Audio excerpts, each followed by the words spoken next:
Siente con el POC exacerbado. Ay, güey. Ya moviste el cable.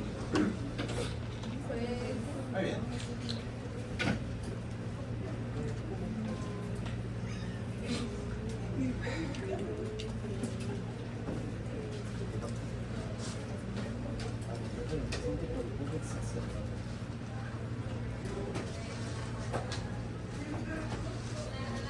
Eso ya lo vimos, lo que es el EPOC. Realmente es tratable, mas no curable.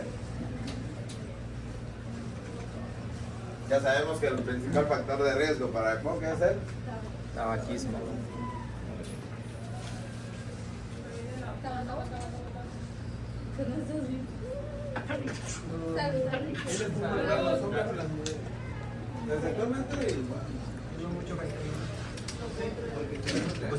Actualmente pero ya también no es el muy bien. Vamos a ver cuál es la carga del EPOC a nivel mundial. Como pueden ver, es la cuarta causa de muerte a nivel mundial. Y en México ha fluctuado entre la quinta y la tercera causa. Está muy alto.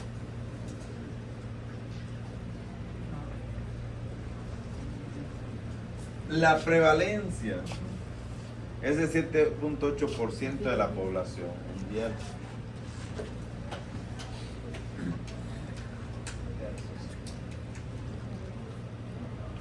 Miren, esta es de lo que es del 2017, la mortalidad por EPOC. No está actualizado desafortunadamente.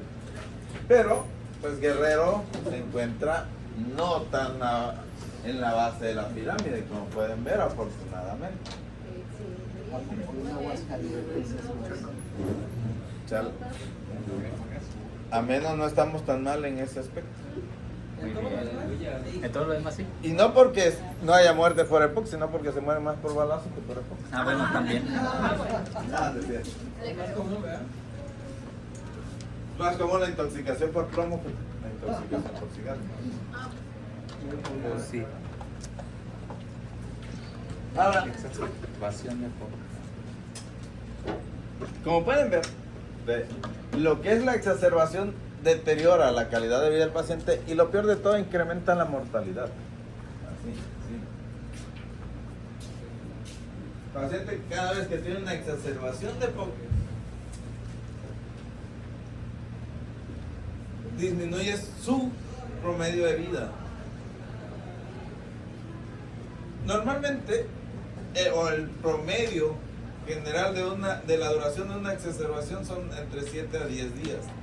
O sea, no dura a veces más. Pero sí puede, o sea, hay pacientes en los que sí se va a prolongar.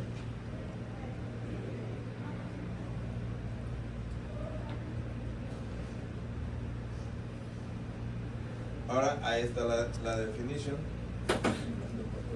De hecho, es exactamente la misma definición de la GOL 2025, si ustedes la buscan. Y es la misma definición de la guía de manejo del EPOC, de la guía mexicana del manejo del EPOC 2025.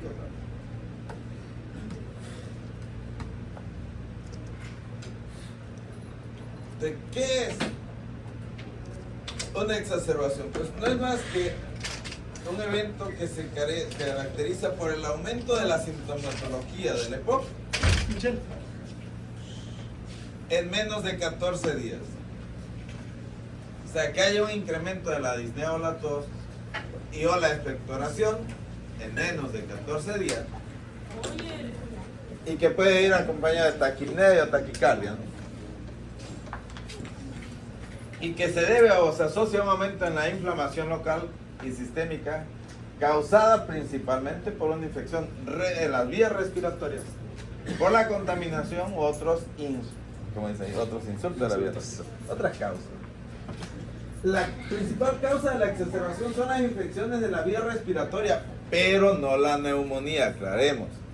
A ver, la bronquitis es un proceso inflamatorio. Si ustedes llegan a esa bronquitis, le llega un patógeno y hace que se infecte, se va a inflamar más. Entonces tenemos una bronquitis aguda sobre una crónica. de esa infección bronquítica, esa infección de la vía aérea, es lo que condiciona la exacerbación del EPOC, la gran mayoría. Pero si ustedes ya tienen un foco neumónico, o sea, si ya lo que hay es una zona de condensación a nivel alveolar, deja de ser exacerbación y se trata de una neumonía. Ahora, ¿puede haber las dos? Sí, puede haber las dos. Pero entonces hay que ver si los síntomas no son específicamente nada más de la neumonía. Porque si ustedes, bien, como vimos, los síntomas de la neumonía son tos, expectoración, disnea, fiebre, etc. También pueden condicionar esos síntomas. Un paciente con EPOC pues va a aparecer una exacerbación.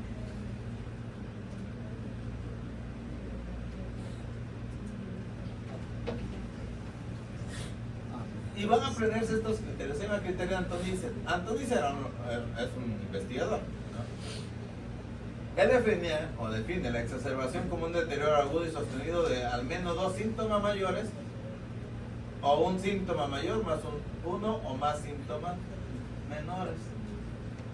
Eso lo hizo en un estudio y de ahí se sacaron los criterios de Antonisen para el manejo con antibiótico del paciente con exacerbación del EPOC. Tenemos los criterios mayores que las disnea, el volumen del esputo y la purulencia del esputo. Son tres criterios que consideraba mayores para una exacerbación, sobre todo para el uso de antibióticos. Y que debe de por lo menos ser dos criterios mayores o un criterio mayor más uno o más síntomas menores. ¿Cuáles son los síntomas menores? Tos, sibilancia, secreción nasal, fiebre y dolor de garganta. Si ustedes observan, habla de infección de vía respiratoria alta con broncoespasmo o mayor respuesta inflamatoria a nivel pulmonar, pero no habla de neumonía, ¿ves? Si ustedes observan, no hay un síndrome de condensación ahí. Para que no se vayan a confundir. Profe, ¿el volumen de cuánto es? ¿Más de 100 o no? El volumen del esputo. No habla de una cantidad, sino del incremento del volumen. ¿Qué es eso? Supongamos que tú tienes un paciente con EPOC y dice, oiga, yo todas las mañanas saco como 40 mililitros de esputo. Todas las mañanas. Pero hoy saqué 50 o 60 mililitros. Y hubo un incremento del esputo. O con sangre o sin sangre.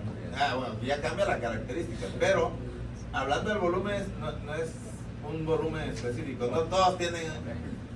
No todos los pacientes con EPOC tienen la misma cantidad. Y en el del lado de la purulencia, que te diga La purulencia ahora sí es el transparente, cambio de amarillo. coloración. Normalmente el esputo del focoso es transparente, es blanco.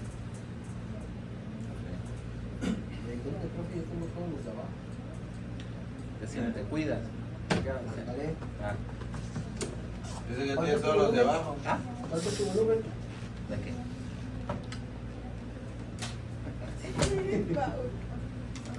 Muy bien. Entonces tenemos tres tipos de exacerbación de acuerdo a los de Antonisen.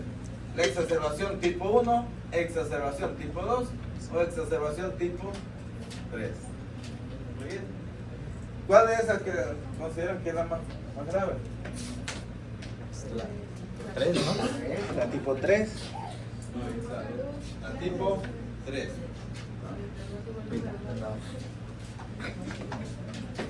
La de más. Creo que tienes la tipo 5. Sí, mucho tos. ¿Qué? Mucha tos. Sí, Odinofagia o descarga nasal, fiebre, incremento de la sibilancia, frecuencia respiratoria mayor al 20% de la basal o frecuencia cardíaca mayor del 20% de la basal. De no le olviden esa clasificación, porque de acuerdo a los casos clínicos ustedes van a decidir si es tipo 1, tipo 2.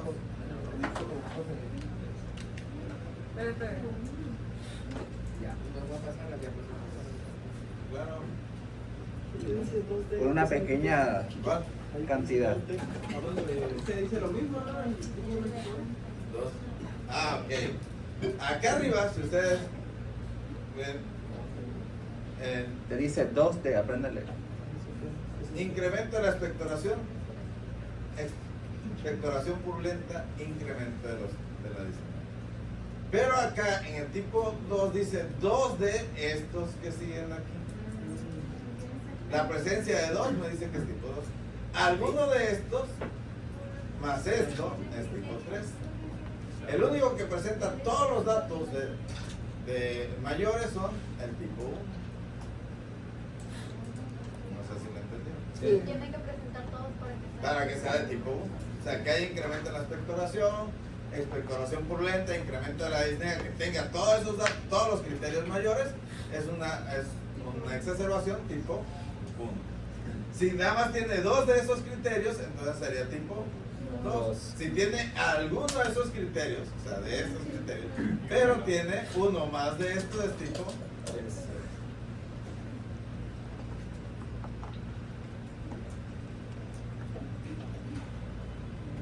Ahora, no, vamos a ver el impacto de la exacerbación, no del EPOC como tal, sino de la exacerbación. O sea, ¿por qué es importante que sepan tratar una exacerbación? Si ustedes ven, el 22 al 40% de todos los pacientes con EPOC van a experimentar una exacerbación en su vida. Ahora, si ustedes tienen un paciente con exacerbación del EPOC en el cual hay un incremento del CO2, se incrementa la mortalidad del un 10% en ese paciente. O sea, en ese paciente que lo van a hospitalizar, si tiene hipercapnia, incrementa más. Supongamos que le llega un paciente con exacerbación del EPOC, que tiene mayor disnea y tiene una expectoración purulenta. Ha tenido fiebre. Pero le toma la gasometría y el CO2 sale normal. Ese tiene menos riesgo de mortalidad que el que tiene hipercapnia. El que tiene hipercapnia tiene un 10% mayor riesgo de mortalidad que el que no presenta hipercapnia. No sé si me entendieron. Ventilación mecánica. Ahora, si a ese paciente con exacerbación del EPOC presentaba una insuficiencia respiratoria tipo 1, tipo 2 y decidieron darle manejo con ventilación mecánica, su mortalidad se incrementa un 40%. O sea que va a ser más difícil que lo retiren de la ventilación y es más fácil que se le muera. Pero en todos ellos, si salen vivos del hospital, van a tener un deterioro en la calidad de vida. Su CAT, en vez de quedarse menor de 10, se va a ir mayor de 10.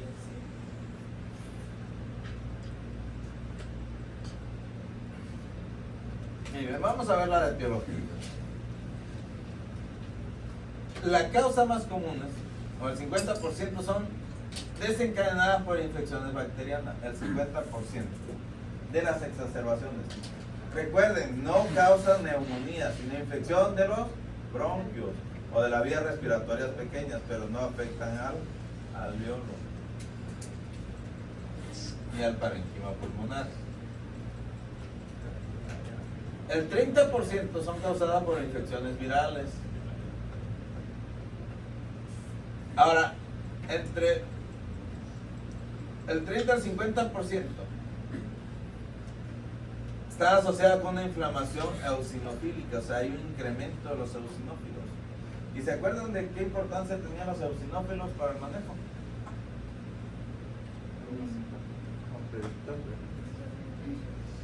¿Por qué es importante saber los eosinófilos? Porque aumentan el proceso inflamatorio. Pero para el tratamiento, ¿por qué es importante? Para agregar corticosteroides. Un paciente con 300 o mayor de eosinófilos va a responder mejor a corticosteroides. Entonces, si ustedes se fijan, casi el 50%, del 30 al 50% de los que tienen una exacerbación tienen elevación de los eosinófilos. Casi a la mitad de ellos le vamos a estar poniendo esteroides. Ahora, esta es la fisiopatología. Como pueden ver, estas son las causas: bacterias, virus, disfunción de las cuerdas de las vías de protección, pero también, esto es muy importante,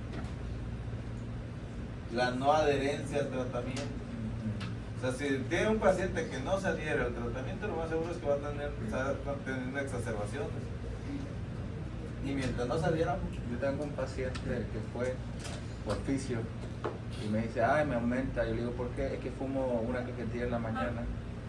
Entonces, ¿cómo no le va a generar si tiene POC y sigue fumando? tuve un paciente así. ¿No? ¿Están ahí? No, yo tuve un paciente en la prima. Sí, ¿no? Entonces, ¿ahí qué hacer? Pues mira, tenía lana hasta. Por eso, y se compra sus lamas, todo. Ese señor que yo atendí vivía acá para la costera, un edificio. Y siempre me hablaban para irlo a estarlo viendo porque no quería ir a los hospitales, así que yo lo atendía en su casa. Iba con su oxígeno.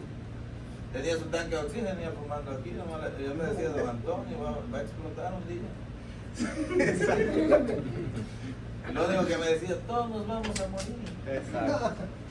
Excelente, usted mientras me siga pagando buena lana para que yo venga a ver. Pagar la mensualidad sin carro. No tengo ningún inconveniente. Y ese murió. El que dijo Villa explotó el tanque. ¿Te imaginas? Se murió. Lo curioso. Se murió por el. No, sí murió por el récord, pero tardó, güey. Tenía 78 años. Yo creo que había Y yo lo empecé a ver, tardé viéndolo como 5 años. Sí, pues tenía mucha lana y se compraba todo lo que le indicaba a uno, ¿no? Pero no se lo tomaba. sí, lo que no dejaban ni de Todo fumar. menos el cigarro. O sea, hacía todo menos dejar de fumar. Muy bien. Entonces, la respuesta inflamatoria, la producción de especies reactivas de oxígeno. ¿Cuáles son las especies reactivas de oxígeno? La aeróbica. Oxígeno. El oxígeno como tal, óxido nítrico. Todas las especies reactivas de oxígeno son malísimas. El oxígeno 2. El ozono.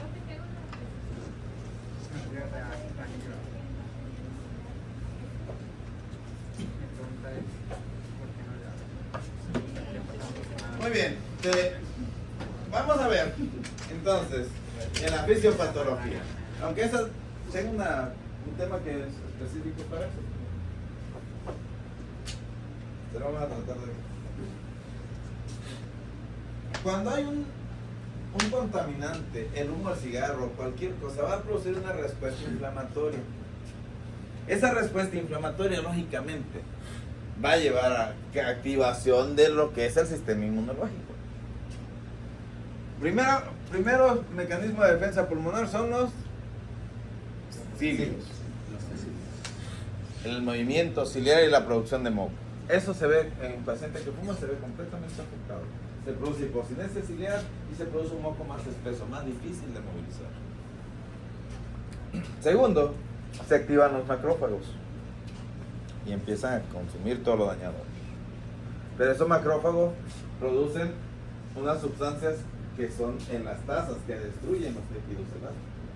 Si a eso reunimos que hay una deficiencia de alfa-1 antitripsina o que por incremento de las especies reactivas de oxígeno, eso se deje de producir adecuadamente y aparte se incremente todos esos oxidantes, pues más daño al tejido, más respuesta inflamatoria, más cierre de los bronquios, más sintomatología del paciente, más hiperinsuflación dinámica, mayor autopep.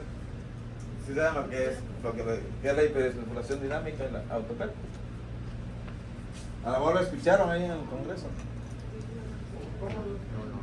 El autopep, autoPEEP.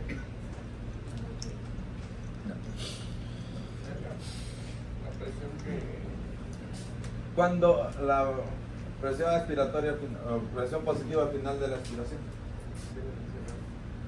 El paciente con EPOC hace esa respuesta inflamatoria, hace que se haga como una válvula. ¿Qué hace? Entra el aire, así como en los balones. Le meten el aire, pero ¿qué pasa cuando ustedes le dejan de poner? Que no sale, ¿verdad? Que no regresa adecuadamente, sino que va a permitir la entrada, pero impide casi la salida. Eso, lógicamente, si ustedes inspiran 500 mililitros, debemos de sacar 500 mililitros. Pero supongamos, yo inspiro 500, saco 400, ¿cuánto quedaron? 100. Eso se va acumulando en lo que es el volumen, el volumen residual. ese volumen residual ya tiene 100 mililitros más. Vuelvo a inspirar, vuelven a salir 400. Ahora ya quedaron otros 100 que se le van a agregar, ya llevamos 200.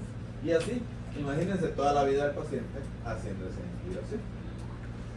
Va a llegar un momento en que ese pulmón va a parecer un globo, va a estar demasiado inflado. Se van a batir los diafragmas, y acuérdense que la inspiración se debe a la contracción del diafragma. El diafragma es una cúpula.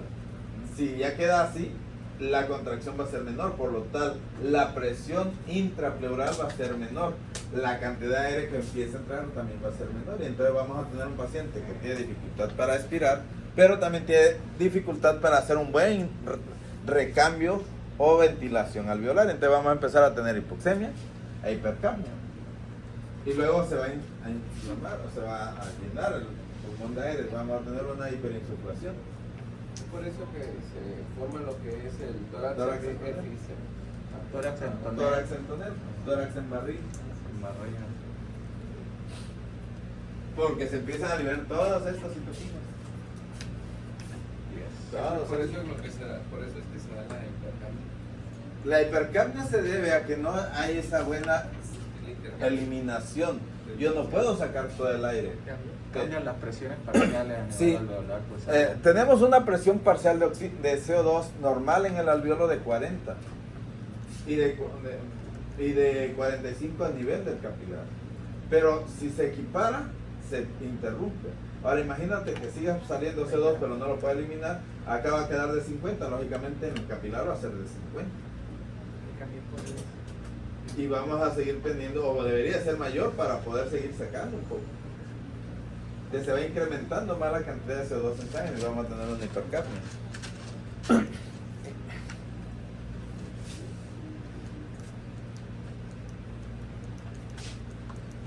De las exacerbaciones, vamos a tener que pueden ser leve, moderado, grave o muy grave. Ahorita vamos a ver los síntomas.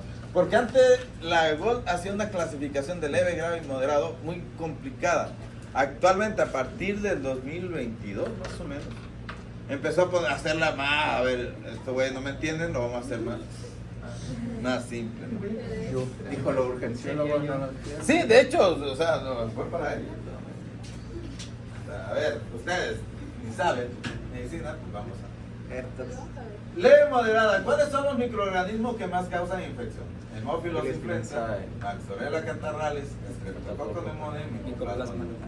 Como pueden ver, no es el principal como la neumonía, ¿no? Pero el hemofilis. En las graves, Hemófilos influenza, Xella catarrhalis, Streptococcus pneumoniae con sensibilidad reducida a penicilina, o sea que casi no responde. Pero entra Pseudomonas aeruginosa y Enterobacteriaceae.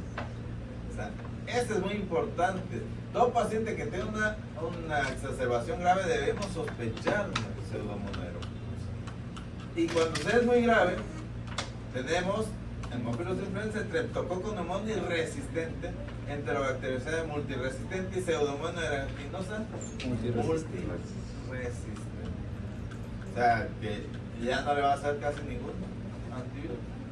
Le da la bendición. ¿Qué se hacen esos pacientes? ¿Qué se hacen esos pacientes?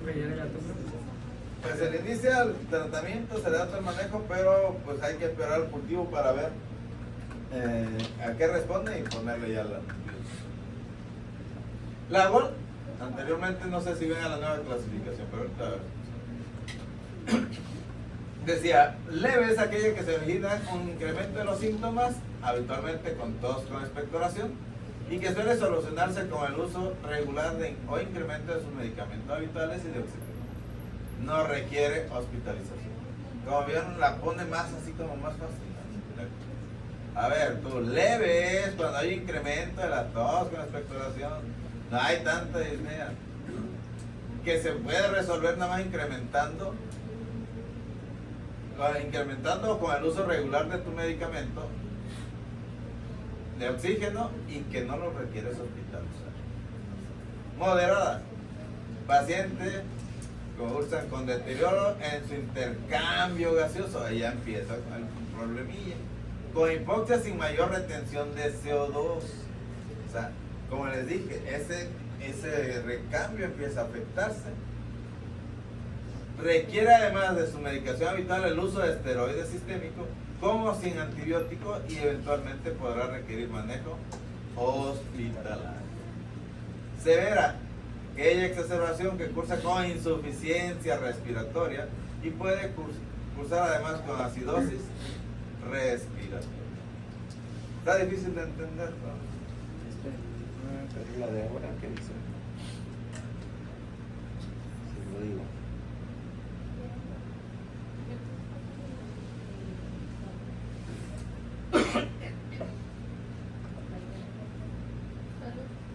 Si tienen dudas, pregúntenme a Martín.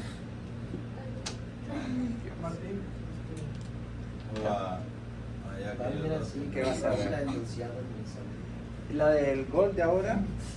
O sea, Ahí está. No, si es de BEP solamente, menos de 80% de la ¿Qué es geometría. más? ¿Qué es más, profe? ¿Dónde? ¿Qué es más? ¿Dónde? Donde dice Disney menor a 5 vas. Visual análoga. Actualmente, como les decía, esta es la Goldman Report 2024. Y a cambio esta era del 2023. 23. La del 25 desafortunadamente no la puse, pero ya está. La 2025. Ya la tienes ahí, ¿no? La que tengo es de espirometría post-bronco-dilatador del 24. Eso es otro. Sí. Y la otra es de... Bájate la Gold 2025, está gratis. 25. Ok. Escala visual análoga escala. Como le dije, la disnea se utiliza la Medical Brazil Council en el EPOC, ¿sí o no? Pero ahora imagínense que ustedes tienen un EPOC severo que no le puede dar respirar. No le puedo decir, a ver, usted camina, porque no va a poder responder. Pero sí le puedo decir, a ver, del 1 al 10, ¿cuánto siente disnea? ¿Un 5? ¿Un 6? ¿Un 7? A eso se refiere esta escala. En la leve tiene una disnea con el menor de 5 a la visual análoga, frecuencia respiratoria menor de 24 por minuto, frecuencia cardíaca menor de 95 por minuto, saturación igual a mayor al 92 en reposo con FIO2 al 21% y proteína C reactiva menor de 10 miligramos litro. ¿Qué dice ahí? Sí la hay. Acá. Sí, pues si no la tenemos no la vamos a medir. ¿Dónde? Acá. Sí. En la moderada, disnea va a ser mayor o igual a 5 de la escala visual análoga de la disnea. Frecuencia respiratoria mayor o igual a 24. Frecuencia cardíaca mayor o igual a 95. Saturación menor del 92%. En reposo también con el 21%. PCR igual o mayor a 10 miligramos litro. Presión arterial de oxígeno menor o igual a 60 mililitros de mercurio. O una PCO2 mayor de 45 o un pH menor de 7.35. ¿Cuántos criterios de tomar en cuenta? Con uno que tú encuentres de eso, vas a hacer moderada. O sea, la visual análoga es la como uno lo observe. La escala visual análoga se le pregunta como el dolor, del 1 al 10. O le pregunta si de Visual, pero es lo que yo veo. Visual. No, se llama visual análoga porque normalmente se utiliza una tablita verde, dígame de aquí a acá. Tienen caritas. Ajá. Pero, no, Pues, por eso la porque clínica veo de la lo que ayuda. carita.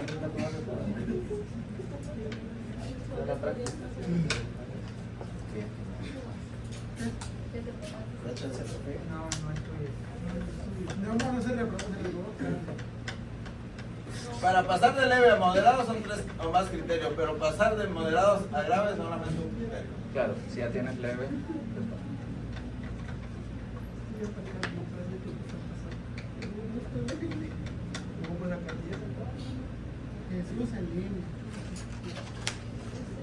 Y entonces, ¿qué vamos a hacer si mi paciente considero que está en severa? Bueno, Nueva gasometría. si en la nueva gasometría ustedes ven que empeoró la hipercapnia o la acidosis, ese paciente está Jodido.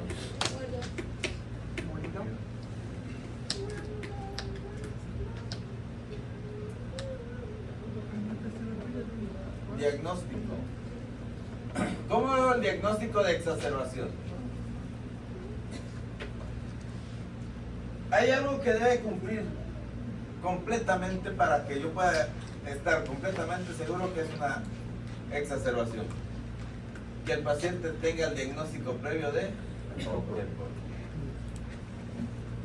Si su paciente no tiene un diagnóstico previo de EPOC, puede decirse que que es probable exacerbación del EPOC. Y solamente se va a poder confirmar si era o no hasta que se le realice la espirometría. ¿Cuándo se le va a hacer? Pues ya que estabilicen al paciente. Si ustedes le llega un paciente con toda la sintomatología, lo estabilizan y resulta que la espirometría era normal, pues no era una exacerbación del EPOC. Desafortunadamente no existen biomarcadores aún para el diagnóstico. Y bueno, ahí están los criterios.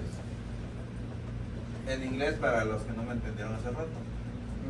Ay, gracias. Ahora sí lo entiendo. Es que la del 2024 sí la vi, pero la de los 25 no. ¿Ya lo van a hacer? La del 24 sí. Bájala al 25. Está ¿O se las mando? Yo no la pude descargar. Sí, mejor no. Sí que eres más. Si la tienes. Sí.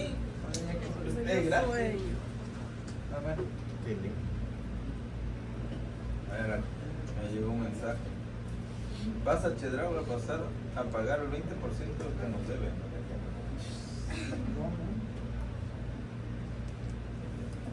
2025. Aquí lo tengo. ¿Ya? Ya, sí, la descargo. Muy bien. Para búsqueda ahí donde dice exacerbation. No sé cómo se dice. ¿Ah, sí? Ahí está. Está la guía de bolsillo. Mándela dos. Aquí la estoy buscando para que no gaste. Ok. Que no dé. Seguimos con el diagnóstico. A todos los pacientes que le lleguen con problemas respiratorios, ¿qué deben de hacerle? Una radiografía. Pero siempre deben de recordar que no es útil para confirmar el diagnóstico de EPOC. ¿Para qué me sirve? Para buscar otras causas y comorbilidades que pueda tener el paciente, para hacer un diagnóstico diferencial, para que ustedes me entiendan. ¿Qué más le debo hacer para el diagnóstico? O mejor dicho, para tratar al paciente son la citometría hemática, o sea, para buscar la presencia de leucocitosis y sobre todo la presencia de eosinofilia.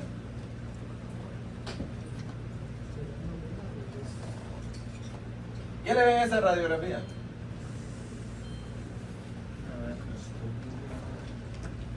O en que está mal tomada porque no se ven Aparte. los costos que ya podía pagar. Le falta el arco muy bien, los arcos costales están horizontalizados, los semidiafragmas están abatidos y se me ve un pulmón más radio lúcido. Entonces tenemos un paciente con hiperinsuflación dinámica. Sí. Y las siluetas del corazón tampoco. Y se hace una silueta de corazón más pequeña.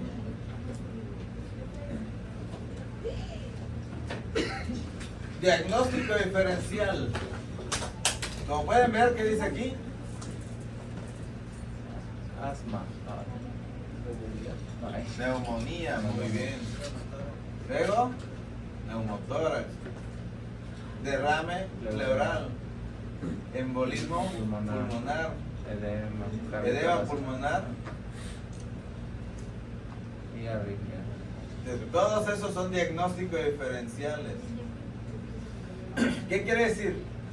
Que realmente el diagnóstico de exacerbación del EPOC es de descarte. Yo descarto todas las posibles causas que me incrementen la disnea, la tos, la expectoración.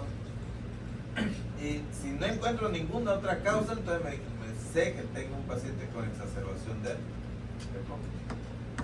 Y que ese empeoramiento haya sido en menos de 14 días.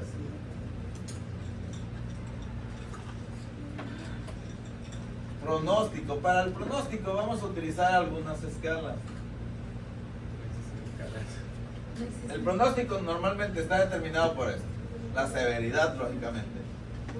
Las comorbilidades.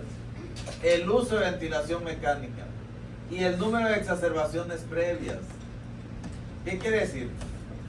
La severidad incrementa el riesgo, porque acuérdense, el paciente con hipercapnia, ¿qué decía de mortalidad? 10% más del que no lo tiene.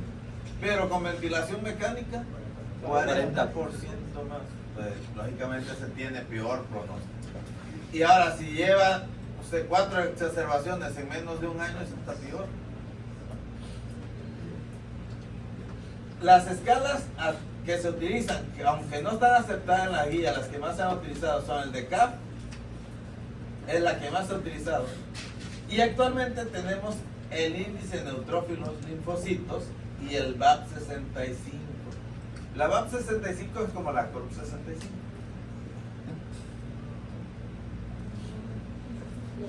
El índice de neutrófilo eosinófilo, que es simplemente pues dividir, ¿verdad? ¿Cuántos neutrófilos tienen entre los linfocitos? Fue un estudio que se evaluó en 786 pacientes con un índice de normalidad de 10.23, que se consideró mayor de 10.23, se consideró que tenía peor pronóstico, y mayor de 16 era un factor independiente de mortalidad, o sea, del índice. El índice de neutrófilos linfocitos mayor de 16 tenía mayor mortalidad. Es fácil de sacar, fácil de utilizar, pero no es tan efectivo como se podría pensar. Por eso se utilizaba más el BDCAF o el DCAF. Ahí están la disnea, 5A, 5B, la eosinofilia, la consolidación, la presencia de anemia, la presencia de fibrilación auricular. Y digo se utilizaba porque si el paciente, por ejemplo, tenía consolidación, se consideraba que ya tenía una neumonía y por lo tal ya no era la exacerbación del EPO lo que estaba condicionando el problema. Si tenía fibrilación auricular, muy probablemente era la fibrilación lo que causaba los síntomas y ya no era la exacerbación. Por eso cayó en desuso. Aún se sigue utilizando, pero ya no es tan efectivo. Se hizo un estudio prospectivo con 112 pacientes. Los pacientes que se investigaron requerían ventilación mecánica. Tuvo un poder discriminativo para reducir mortalidad a los 90 días. Y de 5 a 6 puntos la mortalidad fue del 70%. ¿Me puede servir para el pronóstico? Sí, la puedo utilizar. Sí, no está avalada por la guía. Solamente la guía española la utilizó en algunas ocasiones, lo dejaron utilizar. Pero la pueden seguir utilizando. 5 a 6 puntos, recuerden, la mortalidad es muy alta. Para eso me sirve.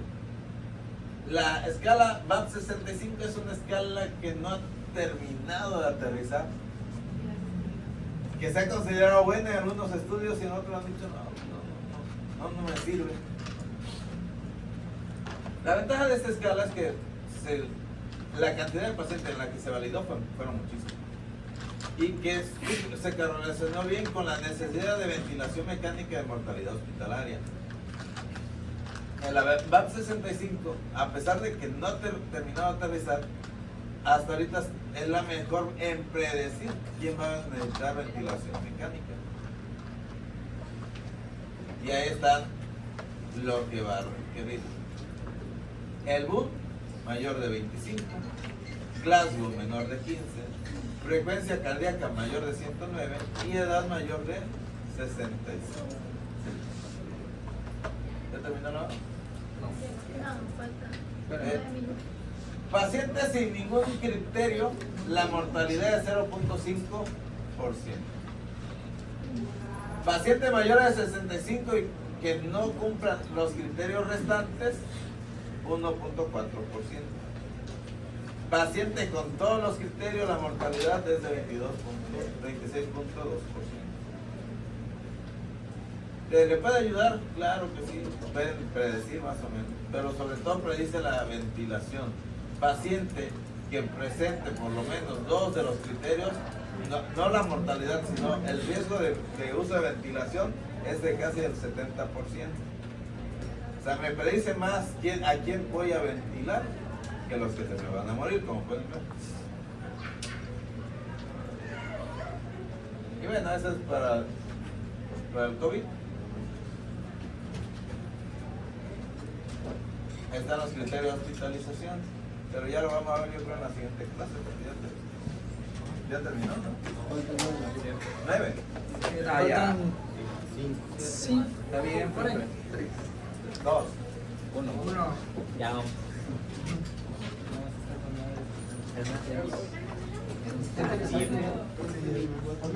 ¿Qué más se pasó por una hora?